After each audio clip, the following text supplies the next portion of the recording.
하나님 나라 백성인 하백 여러분, 하백의 성경 아카데미 오신 것을 환영합니다. 이 시간은 신약을 읽다 13강 시간입니다. 함께 나눌 주제는 대망시대입니다. 왕이신 인자의 환상.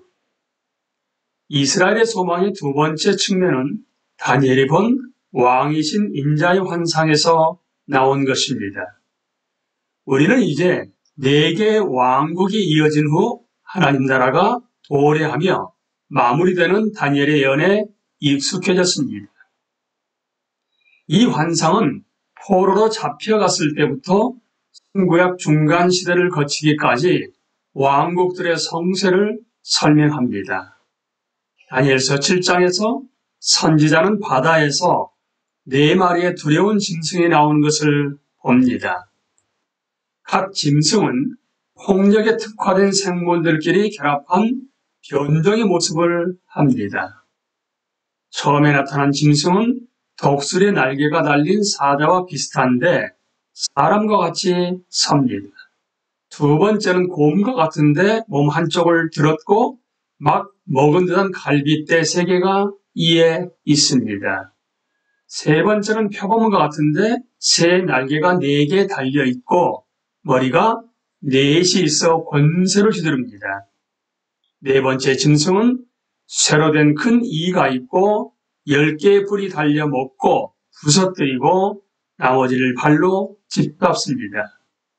이 짐승들은 앞으로 임할 4개의 왕국을 통치하는 왕들로 해석됩니다. 그리고 여호와가 보좌에 앉아 계시는 공적인 계시가 나타나며 짐승들의 끔찍한 통치는 끝납니다. 다니엘은 여호와가 옛적부터 항상 계신 분으로서 정결함과 거룩함으로 보좌에 앉으신 것을 봅니다. 수많은 하늘의 존재들이 영광의 왕 앞에 준비되는 상태로서 있습니다. 여호와는 짐승들에게 심판을 내리시고 땅에서 그들의 권세를 빼앗으십니다. 그 다음 구절은 성경 전체에서 가장 넋을 잃게 만드는 부분입니다. 내가 또 밤 환상 중에 보니 인자 같은 이가 하늘 구름을 타고 와서 옛적부터 항상 계신 이에게 나아가 그 앞으로 인도되매 그에게 권세와 영광과 나라를 주고 모든 백성과 나라들과 다른 언어를 말하는 모든 자들이 그를 섬기게 하였으니 그의 권세는 소멸하지 아니하는 영원한 권세요 그의 나라는 멸망하지 아니할 것이니라. 인자가 다른 짐승들과 구분되는 점은 그 인간성입니다. 옛적 뱀은 들 짐승 중에 가장 간교한이라고 하는데 뱀이 구축인 통치자들도 뱀의 모습을 공유하게 됩니다. 교만, 오만, 제어되지 않는 사람의 능력은 언제나 하나님의 형상을 타락하고 더럽힙니다. 반대로 인자는 새 아담으로 오십니다. 왕이자 하나님의 형상을 닮은 아들로 오시는 것입니다. 인자는 또한 자신의 신성으로도 구분됩니다. 그는 하나님의 임재를 나타내는 하늘의 구름과 함께 하나님의 보좌로 오십니다. 가장 놀라운 왕명이 선포됩니다. 여호와가 인자의 주권과 영광과 영원한 왕국을 주신다는 것입니다. 모든 민족과 언어가 그분을 예배합니다. 그분의 지배는 절대로 없어지거나 멸망되지 않을 것입니다. 여기서 우리는 우리 메시아의 모습을 생생하게 봅니다. 메시아를 통해 하나님 나라가 세워질 것입니다. 다윗의 자손이 다시 왕좌에 오르다. 이스라엘의 소망의 세 번째 측면은 다윗의 자손이 다시 왕좌에 오른다는 것입니다. 이러한 소망 뒤에는 사무엘하 7장에서 여호와가 다윗에게 하신 약속이 있습니다. 여호와가 그에게 모든 원수로부터 쉬게 하신 후에 다윗은 여호와를 위해 집을 지으려고 합니다. 여호와는 다윗에게 은혜로 베푸신 모든 일을 기억나게 합니다. 그리고 다윗이 여호와를 위하여 집을 짓게 하는 것이 아니라 자신이 다윗을 위하여 집을 지어 주실 것이라고 약속하십니다. 하나님은 다윗의 자손을 높여 영원히 다스리게 하실 것을 약속하십니다. 여호와는 다윗의 자손과 아버지와 아들의 관계를 맺겠다고 약속하십니다. 그분은 자신의 인애를 절대로 거두지 않으시겠다고 약속하십니다.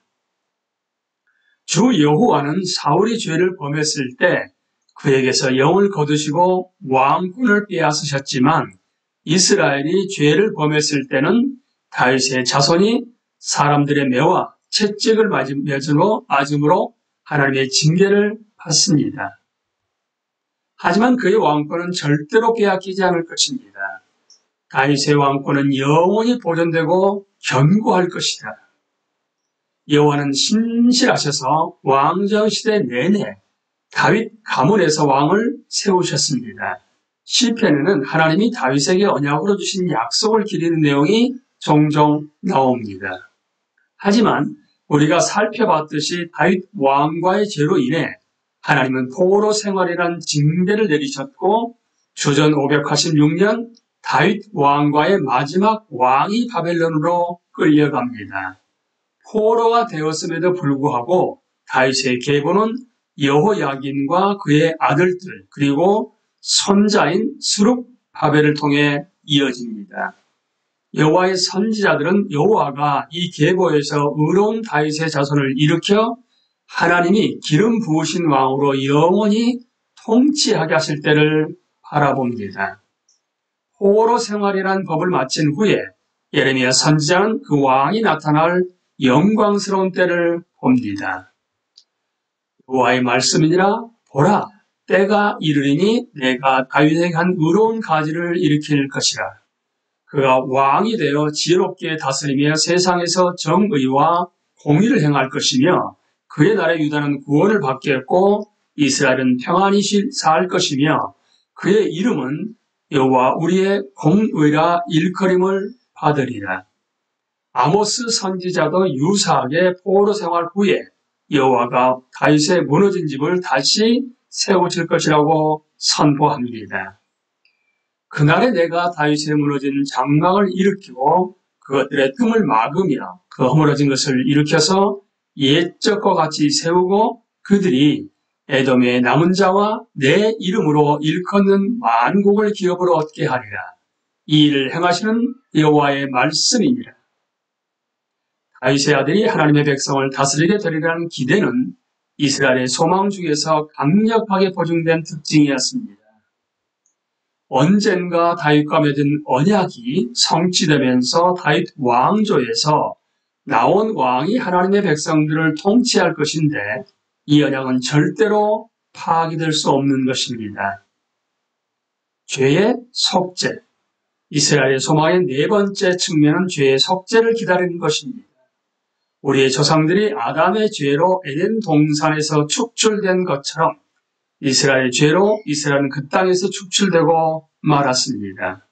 하지만 이스라엘의 선지자들은 죄가 온전하게 속죄되고 하나님과 하나님의 백성의 관계가 회복될 날을 고대합니다.